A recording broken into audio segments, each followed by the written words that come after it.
اگر آپ نے میرے چینل اردو سچی کہانیوں کو ابھی تک سبسکرائب نہیں کیا تو ابھی سبسکرائب کریں اور بیل آئیکن کو کلک کرنا نہ بھولیں۔ کبھی کبھی کلاس روم میں بھی غیر ارادی طور پر مجھ سے یہ حرکت سرزد ہونے لگی تھی۔ جن لڑکے اور لڑکیوں نے مجھے اس حرکت میں مبتلا دیکھا تھا وہ مجھے اس انداز میں دیکھتے تھے جیسے میرا ذہنی توازن خراب ہوتا جا رہا ہو۔ بعض اوقات لڑکے اور لڑکیاں ہنس بھی پڑتے تھے۔ صرف ایک نورین تھی جو میرے لیے فکر مند تھی۔ وقت گزرتا رہا، کافی دن گزر گئے، پھر سالانہ امتحان ہوا اور نورین معمول کے مطابق اول آئی اور مجھے بھی شاید کسی کے کہنے پر پاس کر دیا گیا تھا۔ یہ سوچ کر میری ذہنی کیفیت کہیں اور بھی خراب نہ ہو جائے، نورین اول آئی تھی اور نعیمی صاحب نے اس کے کامیاب ہونے کی خوشی میں ایک چھوٹی سی تقریب بھی دی تھی۔ نورین مجھے اس تقریب کی دعوت دینے آئی تھی۔ امی نے اسے چھوٹے سے کمرے میں بٹھایا جو ہمارے ڈرائنگ روم کے طور پر استعمال ہوتا تھا۔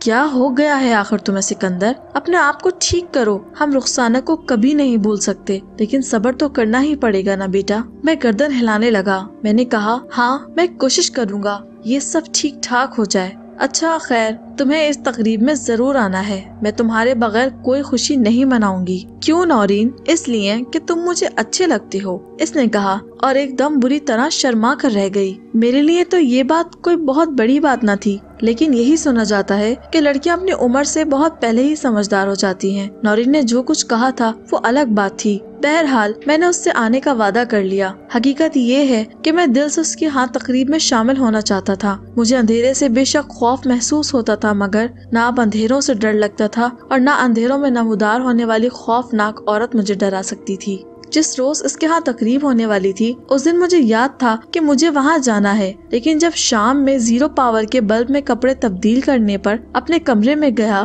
تو معمول کے مطابق اسی ہولناک عورت کو کرسی پر بیٹھے ہوئے دیکھا۔ یوں تو میں اسے روز ہی دیکھتا تھا، لیکن آج اس وقت نہ جانے کیوں میری آنکھوں میں خون اتر آیا۔ مجھے رخسانہ یاد آ گئی تھی۔ بازار سے خریدی ہوئی چھری میرے تکیے کے نیچے رکھی ہوئی تھی۔ میں نے خاموشی سے چھری اٹھائی اور پیٹھ کے پیچھے ہاتھ کر کے اس کے پاس جا بیٹھا۔ مجھے ایک بات بتاؤ ترشولی، کیا تم اسی طرح ساری زندگی میرے پیچھے پڑی رہو گی؟ اس نے سفید دانت باہر نکال دیے، نیلی زبان نظر آنے لگی۔ کبھی میرا پیچھا نہیں چھوڑو گی؟ میں نے دوسرا سوال کیا۔ اس کے ہونٹوں نے حرکت کی، اس کے منہ سے کوئی آواز نہیں نکلی تھی۔ مجھے محسوس ہوا وہ چند لمحوں کے لیے بے خبر سی ہو گئی ہے۔ میں نے برق رفتاری سے چھری نکالی اور چھلانگ لگا کر اس کے پلپلے سینے میں اتار دی۔ وہ اپنے بچاؤ کے لیے کچھ بھی نہ کر سکی، صرف ہاتھ ہلا کر رہ گئی۔ مجھے اس کی مزاحمت کا خوف تھا، لیکن آج بھی وہ مزاحمت نہیں کر سکی تھی۔ میں دیوانہ ہو رہا تھا۔ میں نے چھری اس کے بدن سے نکالی اور دیوانہ وار اس پر وار کرتا گیا۔ ایسا لگ رہا تھا کہ جیسے اس کے جسم میں ہڈی نام کی کوئی چیز ہی نہ ہو۔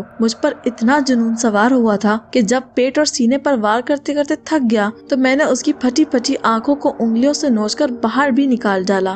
پھر ایک ہاتھ سے اس کی زبان کھینچی اور چھری کے ایک ہی وار میں نے اسے اڑا دیا۔ میری وحشت کم ہونے کے بجائے بڑھتی جا رہی تھی۔ میں نے اچھل اچھل کر اس کے چہرے اور جسم کے دوسرے حصوں میں چھری گھونپنا شروع کر دی۔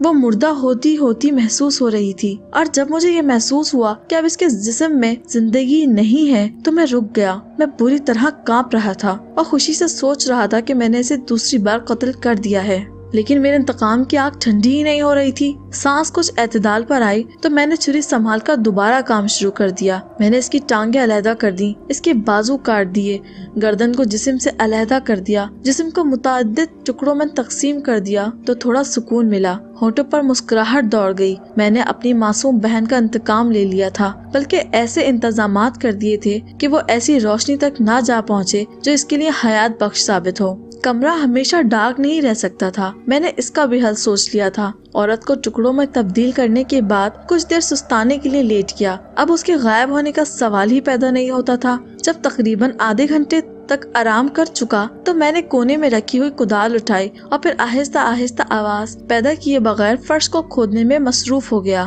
کمرے کی کھڑکی سے صبح ہونے کا اندازہ ہوا تو کدال رکھ دی۔ اس وقت تک میں کافی گہرا کھڑا کھود چکا تھا۔ کام ہو رہا تھا لیکن بہت ہی آہستہ آہستہ، کیونکہ گھر کے دوسرے لوگوں کو بھی ذہن میں رکھنا تھا۔ پہلے دن صبح کے وقت کمرے سے باہر نکلتے ہوئے تھوڑا سا خوف محسوس ہوا کہ کہیں میری غیر موجودگی کا فائدہ اٹھا کر وہ کالی عورت غائب نہ ہو جائے، اب میرے لیے ایک نئی مصیبت نہ اٹھ کھڑی ہو۔